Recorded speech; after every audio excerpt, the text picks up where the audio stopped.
then you better figure it out because it was coming for you. We don't talk about Bruno, no, no, no. We don't talk about Bruno.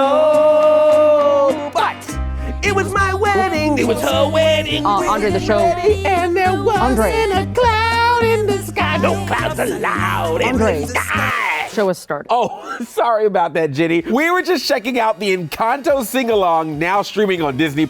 And that's just the beginning of the excitement. Today, we're celebrating National Streaming Day with brand new announcements from Disney+, commemorating Asian-American, Native Hawaiian, Pacific Islander Heritage Month with Marvel Studios' Ms. Marvel's son of Amanat, catching up with Obi-Wan Kenobi, Chip and Dale Rescue Rangers, and so much more. I'm Andre. And I'm Jenny. This is What's Up Disney+, where we talk all things Disney+.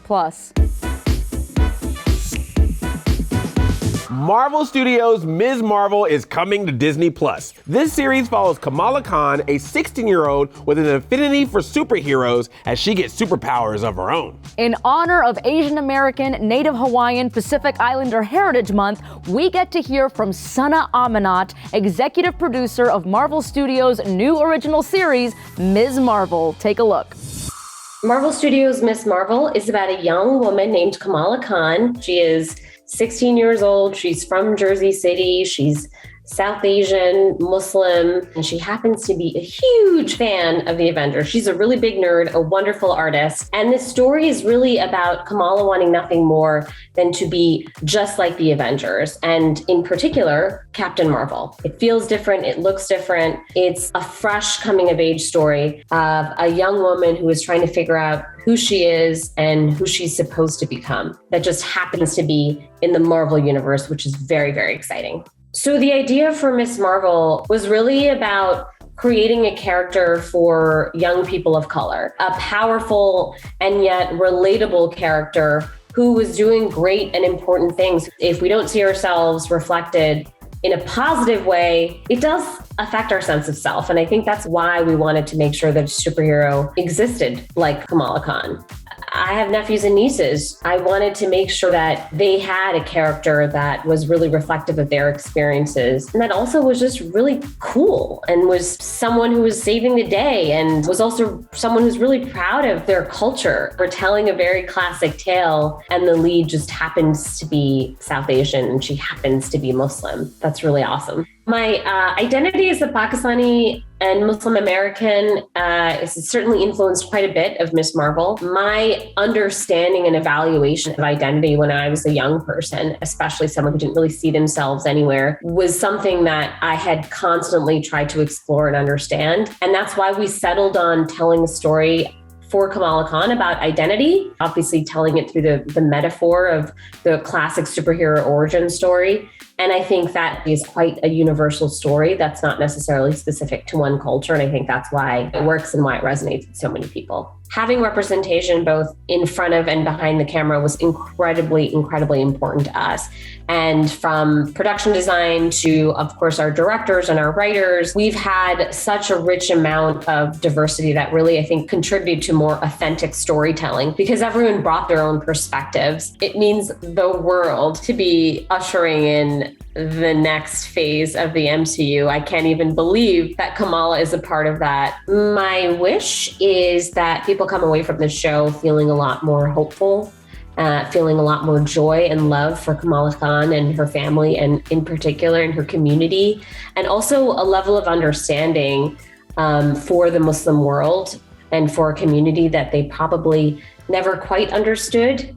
And so maybe a little bit of education along the way, but just also a lot of fun. You can stream Marvel Studios' original series, Ms. Marvel, June 8th on Disney+. It's National Streaming Day, and we're here to share some highlights and talk what's new with some special announcements. You'll like her when she's angry. She-Hulk, Attorney at Law, an original series from Marvel Studios, starts streaming August 17th. Zombies are back. Zombies 3 is streaming July 15th on Disney+. Everyone needs a big hero. Watch the new trailer for Baymax and stream the original series starting June 29th. We've got a familiar face around camp. Corbin Bleu joins us in a first look at season 3 of High School Musical, the musical, the series, streaming July 27th on Disney+.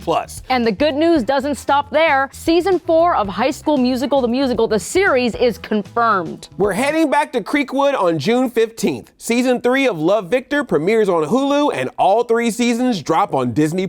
And we can't wait to watch reruns of Glee. All episodes are coming to Disney+ and Hulu on June 1st. And the fun doesn't stop there. Check out Disney+, Hulu, and ESPN Plus across all social platforms for more exciting updates from Bundletown. And to celebrate National Streaming Day, we got to see what the Bundletown badge had to offer, including a dazzling drone show. Take a look.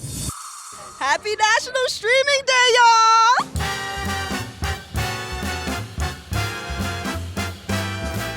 Right now, we are here on National Streaming Day, and we are literally about to have the best time. I can't wait to meet everybody, and I can't wait to just hear all the great streaming shows, because I just love binging. We were just talking about like all the shows we've been binging. Right now, I'm in my golf mode, so I'm watching a lot of golf on ESPN Plus, but I think I probably stream Hannah Montana the most. Some classics like Hannah Montana. My childhood. I'm a Wizards of Waverly Place gal as well, for sure. Sometimes you gotta be. There. I'm streaming The Proud Family, Louder and Prouder, the new one, and I just finished streaming Moon Knight. Only Murders in the Building has to be mentioned. I am excited for Zombies 3 to drop. I was a part of making the movie, so I can't wait to watch it all come together. That's the best part. Big shot! Big shot. Season 2 is coming out. We just finished filming it actually last week. I mean, July is a huge month. We got Zombies 3 coming out, and then High School Musical, the musical, the series, season 3, so it'll be a very fun July. I'm so excited for Ahsoka and Obi-Wan. Too many good ones. Zombies 3, jazz hands. It's gonna happen. Happy National Streaming Day! Woo! Happy National Streaming Day! Happy National Streaming Day! Happy National Streaming Day. Happy National Streaming Day!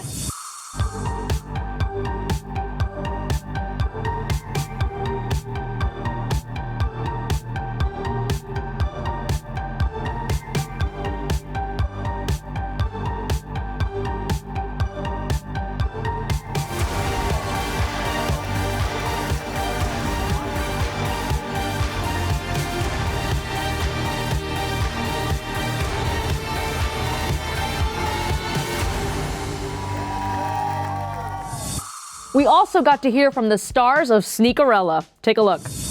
What's up, Disney Plus? It's Lexi. And Chosen, and we're wishing you a happy National Streaming Day from Walt Disney World Resort. Don't miss Sneakerella, now streaming on Disney Plus. All of these and more coming soon to Disney+, Hulu, and ESPN Plus. Ewan McGregor is back and returning to his iconic role in the upcoming limited series, Obi-Wan Kenobi. Now we get to hear from the cast of Obi-Wan Kenobi. Take a look. Hello there, I'm Ewan McGregor. I'm Hayden Christensen. I'm Moses Ingram from Disney Plus limited series, Obi-Wan Kenobi. Sometime after episode 3, Obi-Wan Kenobi is in hiding, the Jedi are being hunted down, and he's lost Anakin to the dark side and is carrying a lot of guilt. He is doing his best to avoid Darth Vader and the Inquisitors as they try their best to hunt him down. The story was always interesting to me, to take a character that we know and love into this sort of darker place. We see if and how he finds that faith again, you know? My character is Reva Savander, and I am a Jedi hunter, an Inquisitor. The Inquisitors are Jedis who've turned, and they are used to track down and hunt down Jedis. She's really coming after me. She's really coming after Obi-Wan Kenobi. Working for Darth Vader, Obi-Wan is the person that I know he wants the most. It was a very surreal experience putting on the suit again. When we finished episode 3, I kind of thought that was that. The sensation, not just wearing it, but watching other people sort of see Darth Vader. It's a thrilling costume to get to wear. This series is going to be really exciting for people because it's the reunion I think that so many people have been waiting for. I think it's an amazingly good story, and I think it's been made with great passion, and a great many people are real fans on the crew and the people who develop the show. It's another great adventure. I think it stays true to everything that makes Star Wars great. Obi-Wan Kenobi premieres May 27th on Disney+. As What's Up Disney Plus's resident Chip and Dale superfan, I could not be more excited for the release of Chip and Dale Rescue Rangers. Using live action and animation, this brand new comedy picks up Chip and Dale's story from the animated TV series and takes them on a new adventure in the present day. Talk about a pair who bring out the best in one another. We really do, don't we?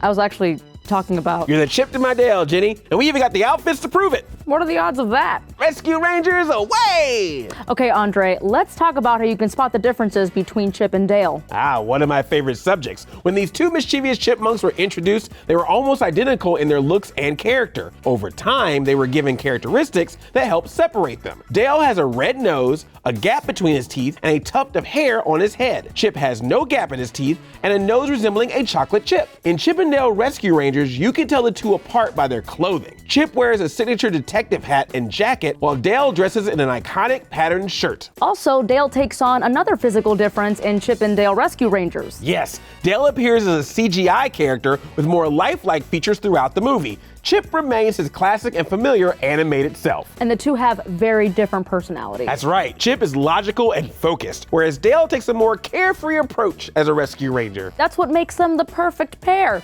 You can see it all in Chip and Dale Rescue Rangers, now streaming on Disney+. We celebrated National Streaming Day with brand new announcements from Disney+, commemorated Asian American Native Hawaiian Pacific Islander Heritage Month with Marvel Studios' Ms. Marvel's son Amanat, welcomed back the iconic Jedi Obi-Wan Kenobi, and heard all about the newest Chip and Dale adventure in Chip and Dale Rescue Rangers. That's our show. Be sure to head over to Disney+ to stream all these and more. So Andre, any final thoughts about Chip and Dale before we go? I can tell you about a few of the moments that I love. Okay. There was a time that Chip and Dale met Monterey Jack, Gadget, and Zipper for the first time to become the Rescue Rangers. That one was awesome. Then there was that time that they met that group of pirates. Yeah. Then there was that alien that landed and turned himself into Dale, was doing Dale's chores. That was so ridiculous. I got 65 of these. So there was that time when that rock singer was using bees to make her music sound better, or that group that was loving that cola so much. You know the one. Or when they tried to clear the name of Flash the Wonder Dog. Or how about the time when, oh, hey! Wait, come back. I gotta tell you about the time that Chip and Dale Rescue Rangers went to space. Come on. I got cheese.